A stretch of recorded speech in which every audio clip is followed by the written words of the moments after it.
Eh bien, je m'appelle Daniel Pilon. J'ai passé ma vie dans les arts graphiques. Et moi, je m'appelle Madame Soerbeck Nicole.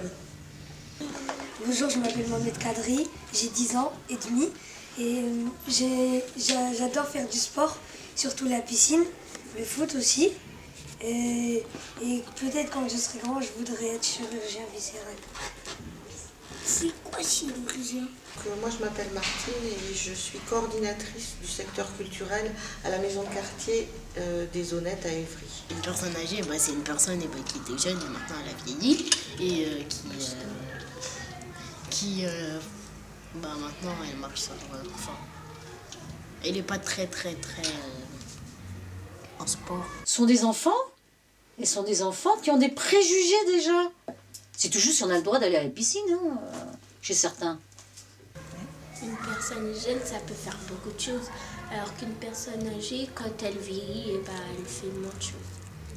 Comme courir, faire du roller. Elle a le dos courbé. Et l'idée c'était de monter un atelier intergénérationnel parce que sur la maison de quartier, on n'accueille pas vraiment beaucoup de seniors. Donc l'idée c'était vraiment de toucher ce public. Technologie, nom féminin, désigne l'étude des outils et des techniques, se réfère à ce qui peut être dit, à différentes périodes historiques, au sujet des savoir-faire pratiques et de l'utilisation des outils. Les technologies se chevauchent entre elles, évoluent. Elles ont un âge, comme nous, et se réfèrent à une époque, comme nous. Est-il permis de dire qu'elles sont indissociables de nous ? Pouvons-nous nous servir d'elles pour instaurer un dialogue entre les générations ? C'est à ces questions que tente de répondre le projet Raconte-moi tes technologies.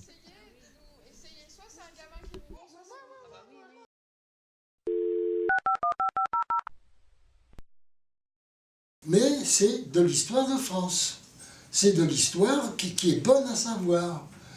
Puisqu'on s'appelle de la mort de Louis XVI, alors qu'on n'en a rien à foutre. On ne l'a jamais utilisé, on ne sera peut-être jamais guillotiné, je crois pas.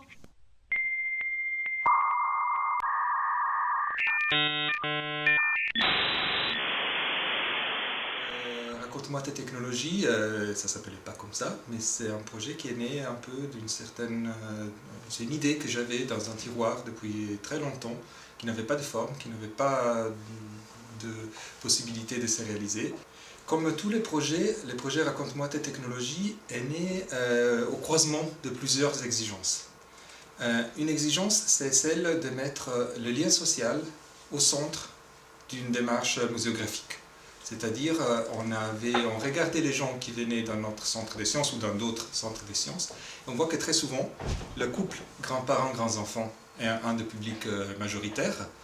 Et la plupart de l'offre, sauf pour les musées qui ont des collections, mais dans le centre des sciences, la plupart de l'offre n'est pas fait pour qu'ils se rencontrent, n'est pas fait pour qu'ils échangent quelque chose. Donc on avait envie de construire une animation, quelque chose, à l'époque c'était quelque chose, qui permettait aux grands-parents et grands-enfants qui venaient ensemble au centre des sciences de se parler. Après il y avait aussi des exigences muséographiques qui après ne sont pas restées au centre du projet, mais qui étaient quand même... intéressant au départ, c'est-à-dire faire des choses avec lesquelles on puisse s'asseoir autour d'une table, tout en restant dans un esprit muséographique. C'est-à-dire on voit des expos, mais on s'assoit, comme on s'assoit quand on a envie de partager quelque chose avec quelqu'un d'autre. Normalement c'est un café qu'on a au centre, pourquoi pas un moulin à café. Et alors Raconte-moi tes technologies, c'est une longue histoire, puisque du coup j'ai contribué à monter le projet quand j'étais au Stade Crochu. En tant que responsable de cette action.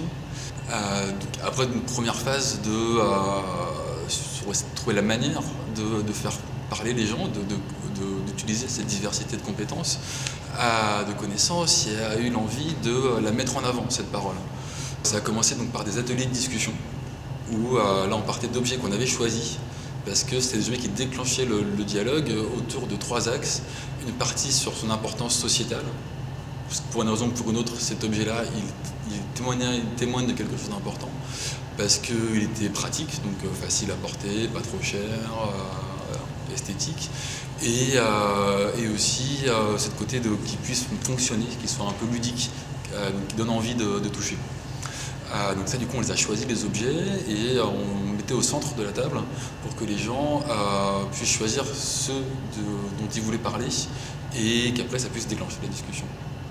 Après, il y a une partie de stage vidéo où du coup c'était justement de se dire que les gens allaient apporter leurs objets et que des jeunes allaient récolter le témoignage de seniors sur les objets qu'eux-mêmes ils connaissaient. Je suis la chargée de projet Raconte-moi tes technologies et j'ai pris la suite de Ronan James en octobre 2013.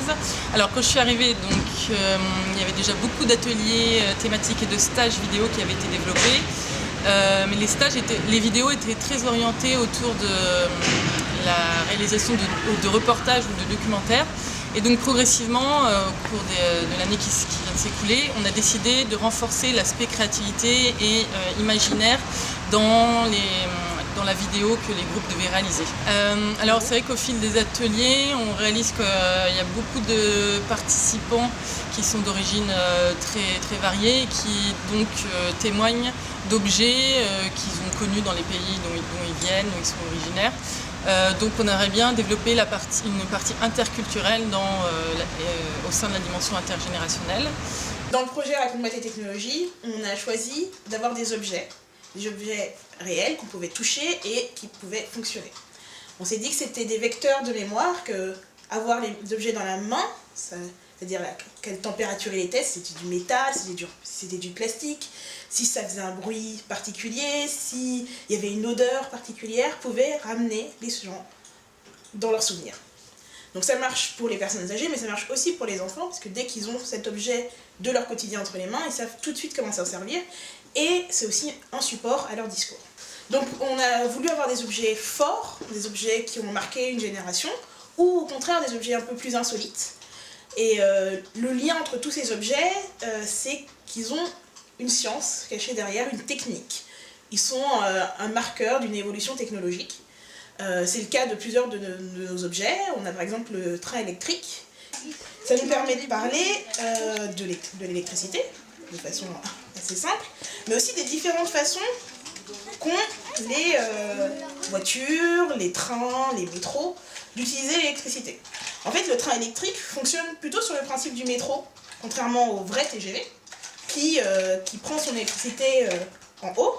Le train électrique prend son électricité dans les rails. Et donc, on peut parler de transformateurs. Donc, ça nous permet de parler de plein de choses, le train électrique. Et de toute façon, le plus intéressant, c'est ce que les gens ont à nous dire sur leur train électrique. Alors, nous, on a dit qu'on était avant, on n'avait pas d'électricité chez nous, tout ça, on a parlé un peu de tout ça. Oui. Et comment qu'on faisait quand il n'y avait pas d'électricité, on mettait dans une cave, on avait une garde-manger, on mettait le manger dedans, parce qu'on n'avait pas d'électricité. Les technologies, j'ai toujours été attirée par les technologies, par l'informatique, et surtout par l'informatique et la bureautique, mais automatiquement ça débouche sur la technologie. Et donc j'ai toujours cherché à découvrir, et je trouve découvrir avec d'autres aussi, ça m'attire énormément. Quand on m'a parlé de l'échange intergénérationnel, ça m'a beaucoup attiré parce que j'avais envie d'avoir des contacts avec les enfants. J'ai participé à 2 ateliers. Un atelier où c'est échange, nous avons apporté des objets qu'on avait connus, qui traînaient un peu qu'on avait connus dans notre jeune temps. Et donc on avait les porte-plumes. Une plume, un stylo-plume. Non, c'est pas un stylo. Un porte-plume. C'est un porte-plume qui ne porte pas encore la plume. Hein, voilà. Et quoi J'allais faire ça, moi. Maintenant, tu peux écrire. Voilà. Tiens, une feuille de papier. Tiens. Brouillon. Il écrit dans le cahier. Mais écrit quoi? C'est écrit gros. Ah ben, il faut s'appliquer pour écrire bien. Et puis si t'as plus d'encre, tu retrempes. En fait, il y avait des objets anciens et nouveaux. Et on devait les comparer. Par exemple, une disquette et une clé USB. Après, si je veux même, je te prends une photo. Le scénario, Il faut le modifier. Comme ça. Ils répètent tout ce qu'ils vous disent. Ça répète, et nous enregistrer. Regardez, parler. Mais non, parlez. Ah oui. Bonjour madame, bonjour monsieur.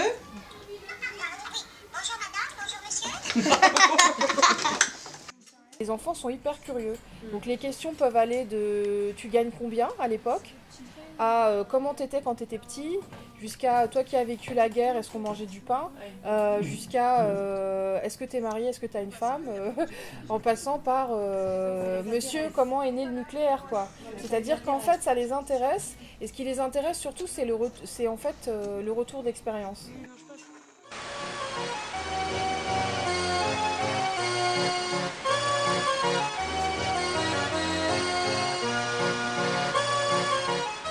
Et c'est marrant, mais on pense qu'il n'y a pas de rencontre entre les jeunes et les vieux, mais dès que vous les mettez ensemble, ça marche tout de suite, quoi. Vous avez bien vu tout à l'heure. Tout à l'heure, on a fait un atelier, il y avait 2 aiguilles à tricoter, il y avait une grand-mère qui était là avec sa petite fille, et ben, il y a 3 petites filles qui sont venues, et elles auront appris à tricoter. Et les petites étaient très intéressées. Tu fais encore une fois toute seule. Et il y a eu tout de suite le contact, j'ai vraiment eu l'impression que les enfants, ils avaient l'impression d'avoir leurs grands-parents, qui étaient là en face d'eux, et les seniors, c'était leurs petits-enfants. Et les résidents, en fait, ils étaient contents, fiers de raconter aux enfants comment utiliser les objets d'autrefois, de leur expliquer leur fonctionnement. En fait, d'avoir des enfants qui viennent, ils se sont dit, est-ce qu'ils ne vont pas penser qu'on est trop vieux, est-ce qu'ils vont continuer à venir? Et finalement, je pense que les enfants, ça leur a plu et les personnes âgées étaient contents qu'ils viennent. Alors que les personnes âgées ont tout un tas de choses à raconter, il aurait arrivé une vie, ce que je vous disais, la vie c'est une aventure. Ils ont tous eu des aventures, et souvent des aventures différentes. Des fois les mêmes aventures, mais des aventures différentes. On a tous des choses à se raconter. L'un des premiers réflexes que l'on a aujourd'hui pour se souvenir des événements de la vie est de filmer, de photographier, d'enregistrer. On a donc spontanément un rapport à des objets technologiques pour sauvegarder notre mémoire. Mais parfois, ce sont les objets eux-mêmes qui nous rappellent des souvenirs. Le développement technique rapide du XXe siècle et la standardisation des productions qui en a découlé ont ceci d'ironique que nos émotions et souvenirs les plus intenses, ceux liés à l'enfance, sont suscités par des objets produits en masse. C'est à cette connexion entre l'intime et le collectif que se situe le projet Raconte-moi tes technologies, à la frontière entre objet, mémoire, transmission et expression. Ainsi nous pourrons dire, avec le poète russe Daniil Harms, « J'ai examiné une ampoule électrique et j'en ai été satisfait ».